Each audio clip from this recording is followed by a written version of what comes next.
जय हिंद दोस्तों कल मैंने एक वीडियो बनाई थी जिसमें मैंने बताया था कि रैंक वाइज 31 दिसंबर 2022 तक ओआरओपी का कितना कैलकुलेशन होता है, कितना आपको उसका एरियर मिलेगा। और ये मेरे लिए बड़ी खुशी की बात है कि आप लोगों ने उस वीडियो को भरपूर प्यार दिया, मेरे ऊपर विश्वास किया, मेरी वीडियोज को सराहा भी। कई जो है उसमें सवाल भी पूछे गए और कुछ दोस्तों थोड़ा बहुत नेगेटिव कमेंट्स भी आए, मैं उसको माइंड नहीं करता हूं। लेकिन जो मेरे लिए सबसे अच्छी बात थी उसमें जो है कुछ कमेंटेटर्स ने मैंने जो कैलकुलेशन की थी उसमें एक कमी निकाल दी। देखिए दोस्तों, नेगेटिव कमेंट करना और गलतियां निकालना, इन दो चीजों में बड़ा अंतर है। नेगेटिव कमेंट को मैं कोई वैल्यू नहीं देता हूं, लेकिन जो गलतियां निकालते हैं उसको मैं बड़े प्रायोरिटी के साथ में जो उस पर ध्यान देता हूं, उस पर वर्कआउट करता हूं और उसको एनालाइज करता हूं। इसलिए दोस्तों मैं अपने चैनल के माध्यम से ऑथेंटिकेटेड, कैलकुलेटेड और विश्लेषणों के आधार पर आपको जानकारी देने का पूरा प्रयास करता हूं। और जी हां दोस्तों, जिन्होंने मेरी कैलकुलेशन में गलती को पकड़ा है मैं उनको धन्यवाद देना चाहता हूं और बधाइयां देना चाहता हूं। इसका मतलब जो है आप मेरी वीडियोज को बड़े ही ध्यान से देखते हो और जो है उसकी जो है हर चीज को परखते हो और उसके बाद ही कमेंट करते हो। ये मेरे लिए बड़ा अचीवमेंट है। और दोस्तों आज की इस वीडियो में मैं उसी मुद्दे पर बात करने वाला हूं। सबसे पहले मैं बात करने वाला हूं ओआरओपी एरियर टेबल में हुई गलती, और सॉरी भी उसके लिए बोलना चाहूंगा। क्या गलती हुई है वह भी बताऊंगा, उसको सुधारने के लिए मैंने क्या प्रयास किए हैं वह भी बताऊंगा, और उसमें सही कैलकुलेशन क्या है वह भी बताऊंगा। इसके अलावा दोस्तों जो उस वीडियो में कमेंट्स आए थे, कई डिफेंस पेंशनर्स के हवलदार लोग उसमें मुझसे पूछ रहे थे कि सर हमारी जो है अदर के मुताबिक जो है इतनी पेंशन कम क्यों हुई। कई कमेंट आए कि सूबेदार, ऑनरी लेफ्टिनेंट, ऑनरी कैप्टन के बारे में भी कुछ बोलिए। फैमिली पेंशनर्स का भी जो है उनकी तरफ से भी जो है मुझे कमेंट्स आए कि सर जब ये चीजें बता रहे हो तो हमारी टेबल के बारे में भी बताइए। तो दोस्तों आज की वीडियो में मैं कोई टेबल तो नहीं ला रहा हूं, लेकिन इन सभी रैंक्स के बारे में मैं जो है आज की वीडियो में कुछ ना कुछ जरूर बोलूंगा। इसलिए दोस्तों यदि आपने चैनल को सब्सक्राइब नहीं किया है तो चैनल को सब्सक्राइब कर लीजिए और बेल आइकन का घंटा जरूर दबा लेना ताकि मेरी आने वाली वीडियोज की नोटिफिकेशंस आपको मिलती रहे। तो दोस्तों मैं शुरुआत करूंगा उस गलती से जो कि जो है एरियर कैलकुलेशन के दौरान हुई, उसके बाद में आपके सवाल कवर करूंगा। हालांकि दोस्तों इस गलती के संदर्भ में कई कमेंट्स मुझे आए, मैं केवल एक कमेंट्स उनमें से ले रहा हूं। अन्ना राम दूडी जी लिखते हैं, जेंटलमैन आपकी जो है कैलकुलेशन रॉन्ग है। आपके चार्ट में नायब सूबेदार की उनका एरियर आपने बताया है जून 2022 तक 1,12,940 और जुलाई 2022 से दिसंबर 2022 तक का एरियर आपने बताया है 21,263 रुपए। यदि आप इन दोनों को जोड़ देते हैं तो इसका आता है आपका 1,34,203 रुपए, और जबकि आपने लिखा है 1,14,203 रुपए। जी हां दोस्तों, यहां पर जो है मुझसे एक टाइपिंग मिस्टेक हो गई, 3 की जगह में जो है मैंने 1 टाइप कर दिया। तो दोस्तों ये थी वो टेबल, इसमें सब कुछ मैंने जो है आपको सही तरीके से बताया, सारी चीजें इसमें सही थी। नायब सूबेदार का यहां तक भी बिल्कुल सही था कि 30 जून तक जो है इतना इनका एरियर बनता था और दिसंबर तक जो है ये 1 जुलाई 2022 से 31 दिसंबर तक का इनका 21,263 बनता था। लेकिन यहां पर जो है मुझसे इसे जोड़ने में गलती हो गई। हालांकि दोस्तों मैं सॉरी बोलता हूं इस चीज के लिए, जबकि हम इसको कई बार जो है चेक भी करते हैं, लेकिन फिर भी दोस्तों हम भी इंसान हैं, गलती होने की संभावनाएं हमसे भी हो सकती हैं। लेकिन हमारे लिए बड़ी चीज है आप लोगों ने हमें जताया और मैंने भी उस पर कार्रवाई करते हुए इस पर कार्रवाई की है। इसलिए दोस्तों पिछला वीडियो जिन्होंने भी देखा होगा उसमें जो है आप कृपया अमेंड कर दीजिए, यानी कि जो 1,14,203 है इसको जो है गलत समझिए, उसकी जगह में आपने सही जो इसकी कैलकुलेशन है 1,34,203 इसको पढ़ा जाए। अब देखिए दोस्तों एक गलती मुझसे हुई, वहां पर 20,000 के एरियर का फर्क दिख गया। मुझे भी गलती का एहसास हुआ है, मुझे भी अच्छा नहीं लगता है कि अनजाने में ही सही आपको कुछ गलत जानकारी प्रोवाइड हो, इसलिए उसके क्लेरिफिकेशन के लिए भी मैं यह वीडियो लेकर आया हूं और मैंने उस गलती के ऊपर एक्शन भी लिए हैं, वो भी मैं आपको बता देता हूं। सबसे पहले जो है मैंने इंडिविजुअली जिन्होंने भी मुझे उस गलती को एहसास कराया, उनको मैंने जो है इंडिविजुअली रिप्लाई किया कि इनका एरियर इतना बनता है। दूसरा जो है मैंने ट्राई किया यूट्यूब का जो वीडियो है वो उसमें भी एडिट करने का प्रयास किया, लेकिन वो हो नहीं पाया, क्योंकि एक बार अगर पब्लिश हो जाता है तो उसमें टेक्स्ट बदली नहीं कर सकते, एडिट नहीं कर सकते, तो इसमें तो मैं फेल हो गया। लेकिन उसके बाद मैंने क्या किया, मेंशन इन पिन्ड कमेंट, मैंने एक कमेंट किया, आप ये देख ही रहोगे, और उसको पिन कर दिया ताकि कमेंट में सबसे ऊपर दिखाई दे, और जिसके कुछ डाउट हो तो यहां पर भी जो है क्लियर हो जाए। आप देख रहे होंगे, डियर ऑल नायब सूबेदार correct arrear till 31 December 2022 will be, ये मैंने यहां पर जो है एक पिंड कमेंट भी कर दिया। मैंने लिख दिया कि यहां पर जो है ये ड्यू टू टाइपिंग मिस्टेक है, और इसके लिए मैंने वहां पर सॉरी भी बोला है। अगला कदम दोस्तों जो मैंने लिया है इसके ऊपर देखिए, mention on top of the description box. Description box में भी जो है मैंने उसके सबसे ऊपर जो है एक नोट में लिख दिया है, प्लीज नोट करके, नायब सूबेदार टोटल एरिया टिल 31 दिसंबर 2022 एज पर टेबल 4 1,14,203 और रीड 1,34,203। और उसके अलावा इस वीडियो में भी मैं उस गलती का क्लेरिफिकेशन दे रहा हूं। अगला दोस्तों कुछ सस्पेंस थे, यहां पर आप देख रहे होंगे रूपचंद यादव जी ने लिखा है, और इसी के रिगार्डिंग शायद मुझे इन्हीं का फोन भी आया था, हरियाणा से आया था फोन कि सर आपने 17, 28, 31, 34, 38 ठीक से नहीं जोड़ा, 17 के बाद में आपने 31 जोड़ा जबकि 28 जोड़ना है। दोस्तों ये क्वेश्चन है इनका जो मैंने कैलकुलेशन की थी उसके रिगार्डिंग, कि आपने जो कैलकुलेशन की है वो जो है आपने इस प्रकार से 1 से 17 तो आपने सही जोड़ा, लेकिन जो आपने यहां पर जोड़ना था आपने पहले जो है इसको 28% जोड़ना था। लेकिन दोस्तों इसका भी मैंने किसी आधार पे ये चीजें बनाई है, ये टेबल ऐसे ही नहीं बनाई है, मैं बिल्कुल ऑथेंटिक चलता हूं, तो जो है 3-4 जगह से पहले उसको क्रॉस चेक करता हूं, इधर से उधर से कई चीजों को चेक करने के बाद ही निकलता हूं। आप खुद ही समझ, मैं क्लेरिफिकेशन इसलिए दो रहा हूं कि आपने अगर सवाल उठाए हैं तो मेरा काम भी है उसको जो है आपको सेटिस्फाई करना कि ऐसा नहीं है। अगर आप देख रहे होंगे, इन्हीं के सवाल का जवाब देते हुए मैं आपको भी बता देता हूं कि मैंने कैलकुलेशन किस बेस पर करी है। फैक्ट नंबर 1, AICPN के आंकड़े। जी हाँ दोस्तों, जो आपका डियरनेस रिलीफ निकाला गया AICPN के आंकड़ों के मुताबिक जो है मैंने कैलकुलेशन की है, डीआर जो उसमें कैलकुलेट किया है आपका, ठीक है। आप देख रहे होंगे जुलाई 2019 में जो है आपका 17% डीआर था, ठीक है। जनवरी 2020 में जो है 21%, यानी कि 4% बढ़ा, लेकिन आपको पता ही है कोविड काल में जो है इसको फ्रीज कर दिया गया, तो 17% आपका चलता रहा, 21% भी नहीं मिला आपको, 24% भी जो है जब जुलाई 2020 में बढ़ा आपका तो ये चलता रहा। उसके बाद जब जो है जनवरी में आपका 28% बढ़ा, तो वो भी उस समय भी जो है आपका डीए 17% ही चलता रहा। आपको पता ही है 18 महीने का डीए का एरियर की कई बार मांग होती रहती है, तो वो यही है 6, 6 दूनी 12 और 6 18, और 2 साल 24 महीने का 17% क्यों जोड़ा, क्योंकि ये 17% तो ऑलरेडी चल ही रहा था। लेकिन ये जो 6 महीना ये, 6 महीना ये और 6 महीना ये, तो 18 महीने का ये वाला डीए का और डीआर का एरिया तो किसी को भी नहीं मिला। इस पर बातें चल रही हैं, जब मिलेगा तो आपका भी बढ़ेगा।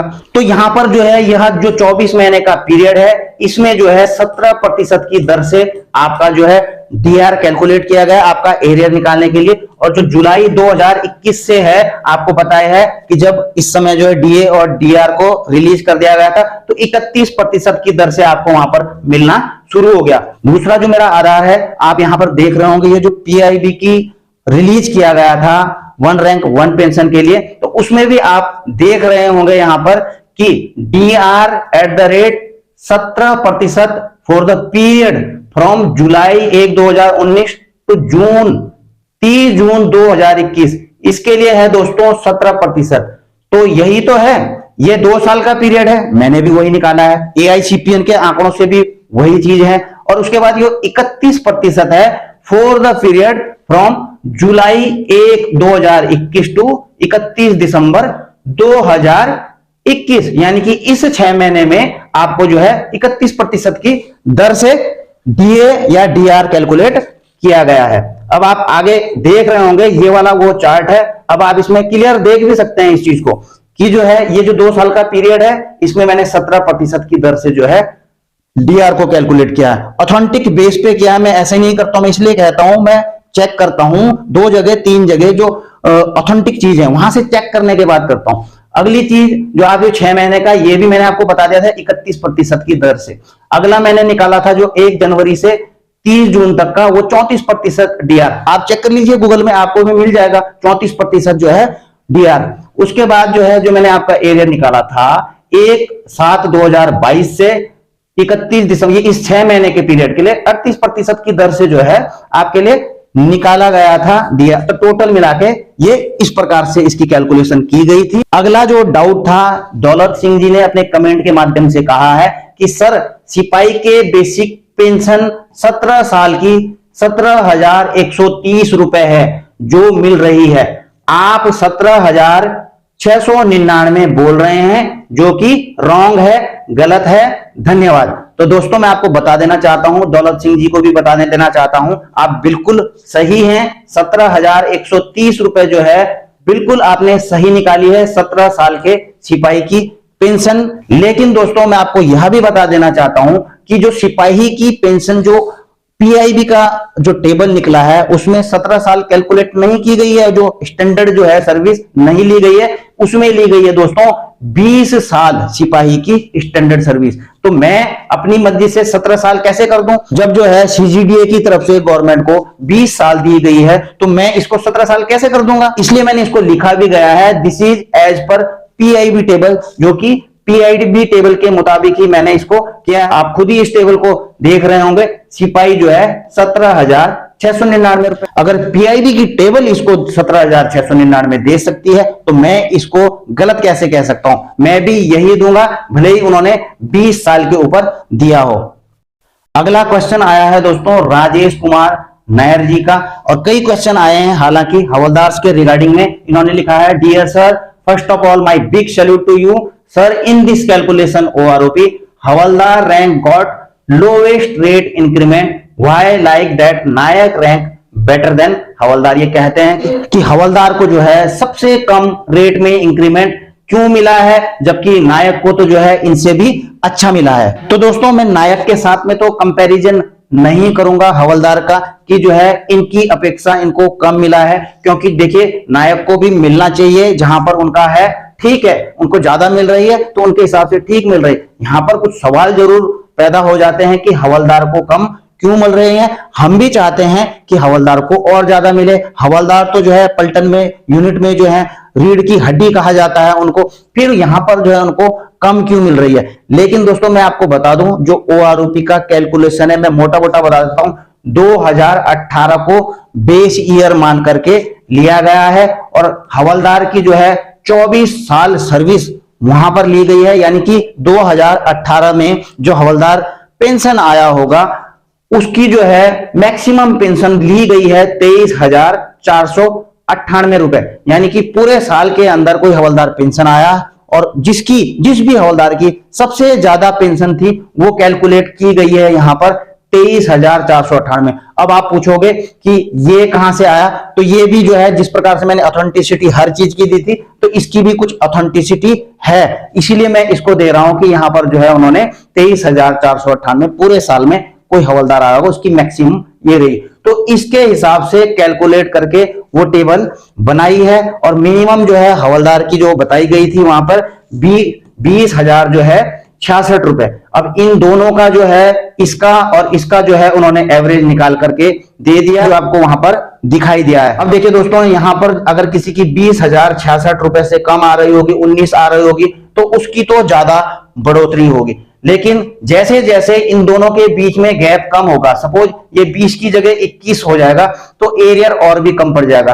किसी की जो है 22 होगी, 22,000 रुपए के आसपास होगी, तो उसका एरियर और भी कम हो जाएगा। और सबसे बड़ी बात दोस्तों मैं आपको यह बताऊं कि अगर जिसकी पेंशन जो है 23,498, 30 जून 2019 को जिसकी पेंशन जो है, जिस हवलदार की पेंशन जिसने 24 साल किया होगा, 23,498 रुपए से ऊपर आ रही होगी, तो दोस्तों मुझे नहीं लगता कि उनकी पेंशन में कुछ बढ़ोतरी होगी। मुझे पता है आपको मेरे ये वर्ड्स अच्छे नहीं लगेंगे, लेकिन मैं भी क्या करूं, फॉर्मूला ही यही है। इसीलिए जो है मैंने इसके ऊपर वीडियो अभी बनाई भी नहीं है, क्योंकि अगर मैं हर रैंक के ऊपर यह वीडियो बनाऊंगा तो कई लोग मुझसे ही नाराज हो जाएंगे, क्योंकि सच्चाई कड़वी होती है।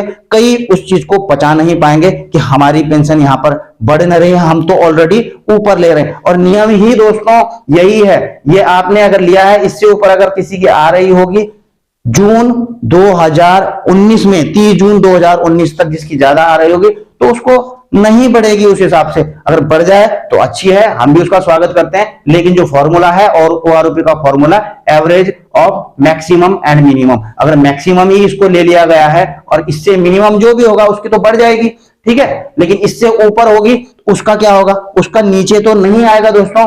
Who already getting more will be protected, यानी कि अगर किसी की 25,000 जो है हवलदार की 30 जून 2019 को पेंशन आ रही होगी, जो बेसिक पेंशन है वह बता रहा हूं मैं, ठीक है, तो उसकी कम नहीं होगी, इसको जो है प्रोटेक्ट किया जाएगा, उसको जो है उतनी मिलेगी ही मिलेगी, ठीक है।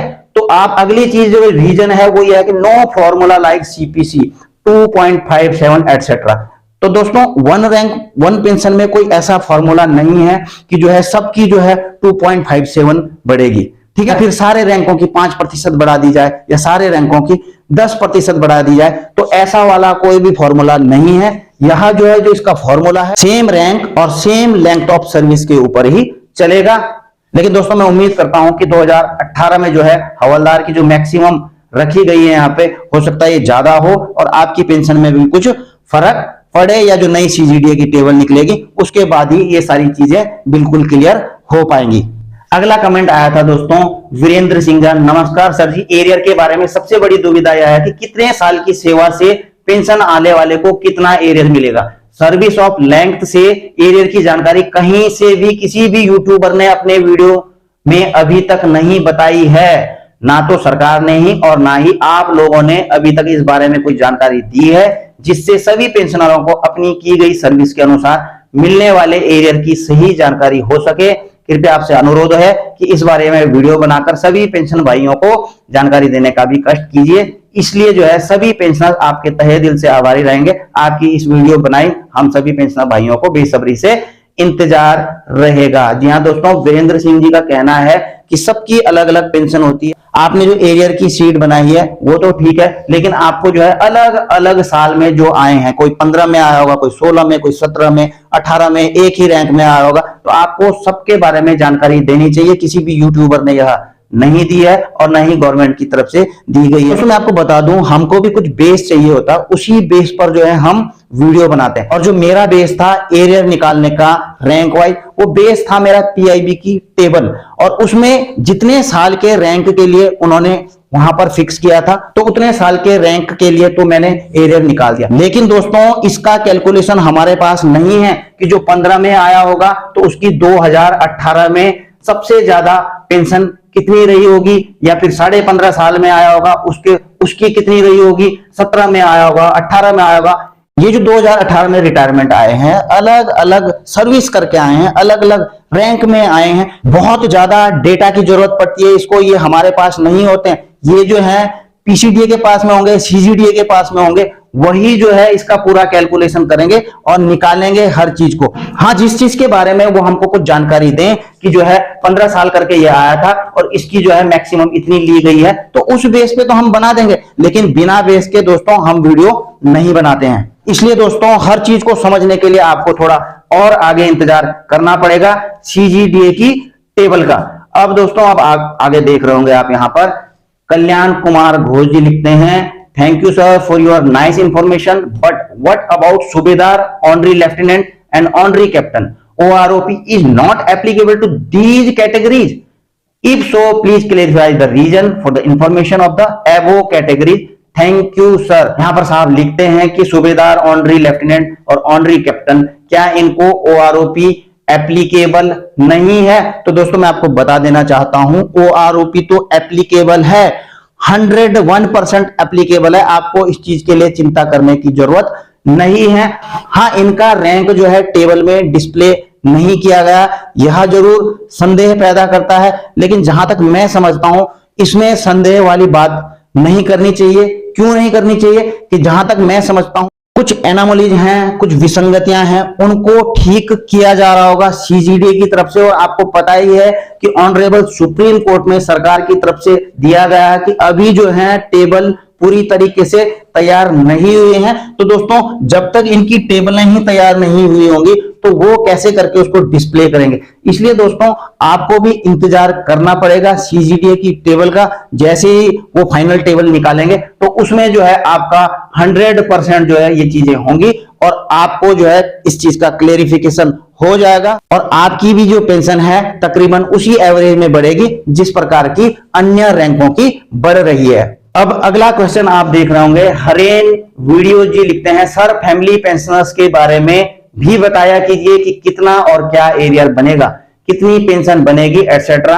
आप अच्छा कैलकुलेट करके बताते हो फैक्ट के साथ। और इसमें जो है आप नीचे देख भी रहे होंगे कई अन्य जो है जो फैमिली पेंशनर्स हैं उन्होंने भी इसके समर्थन में जो है यहां पर कमेंट्स किए हैं कि हाँ आपको जो है फैमिली पेंशन के बारे में भी बताना चाहिए। तो मैं आप लोगों से भी रिक्वेस्ट करना चाहूंगा जो फैमिली पेंशनर्स हैं, आपको पता होना चाहिए कि 101 टेबल बनाई गई थी ओआरओपी रिवीजन के दौरान। इतना आसान नहीं है टेबलें बनाना। 101 टेबल बनी थी पिछली बार, तो इस बार भी जो है कम से कम 100 से नीचे तो बनने वाली नहीं है, ज्यादा ही बनेंगी लेकिन कम की गुंजाइश नहीं है। इसलिए दोस्तों आपको भी जो है कुछ इंतजार करना पड़ेगा। और दोस्तों मैं सट्टे मार के आपके दिल को खुश करने के लिए कोई टेबल यहां पर प्रस्तुत नहीं करना चाहता बिना ऑथेंटिकेशन के और बिना सही कैलकुलेशन के। इसलिए कृपया पेशेंस रखें, धैर्य रखें कुछ दिन और जहां तक मुझे लगता है 1 या 2 महीने में ये सारी की सारी चीजें आपकी क्लियर होने वाली हैं। इसलिए थोड़ा धैर्य और रख लीजिए। अगला कमेंट्स आप देख रहे होंगे हरीश कालरा जी का है, keep it up, till now PCDA has not come in action because notification is not yet signed by honorable president of India। ये कहते हैं कि अभी तक जो है PCDA भी जो है एक्शन में नहीं आया है क्योंकि जो नोटिफिकेशन है उसको जो है राष्ट्रपति महोदया की तरफ से अभी तक साइन नहीं किया गया है। तो आपने जो है यह जो इंफॉर्मेशन दी है, जो एरियर का जो आपने टेबल बनाया है वो कहां से बनाया है, आप इसको एक्सप्लेन कीजिए। तो मैंने इनको जो है कमेंट में ही एक्सप्लेन कर दिया था कि ये कोई इंफॉर्मेशन नहीं है। इन्होंने मुझे कहा है कि आपने जो है यह इंफॉर्मेशन कहां से दी है। तो दोस्तों मैं आपको बता दूं जो मैंने बताया था वो इंफॉर्मेशन नहीं है बिल्कुल भी, वो है this is calculation based on PIB table. वो मैंने कैलकुलेशन की थी और किस बेस पे की थी, जो पीआईबी में रिलीज की गई थी टेबल उसी के बेस पर मैंने कैलकुलेशन करके जो एप्लीकेबल डीए लगता है, डीआर लगता है उस पीरियड का, वो सारी चीज कैलकुलेट करके मैंने वो टेबल बनाई थी। इसलिए दोस्तों वो कोई इंफॉर्मेशन नहीं है, उसको कृपया आप इंफॉर्मेशन समझने की गलती ना करें। वो जो है आपका एरियर का कैलकुलेशन था ताकि आपको पता लग सके कि आपको जो है लमसम कितना एरियर मिलने वाला है। तो दोस्तों वीडियो भी काफी लंबी हो चुकी है। आई होप कि आपको जानकारियां पसंद आई होंगी। यदि ऐसा है तो वीडियो को आप लाइक शेयर कर सकते हैं। आपके कुछ सुझाव हों, आपके जो है कुछ सवाल हों तो कमेंट बॉक्स में लिख सकते हैं। चैनल में अगर आप नए हैं तो चैनल को सब्सक्राइब करके बेल आइकन का घंटा दबा सकते हैं ताकि आपको मेरी आने वाली वीडियोज की नोटिफिकेशंस मिलती रहे। जल्द मिलूंगा नई वीडियो में नई जानकारी के साथ। जय हिंद, वंदे मातरम।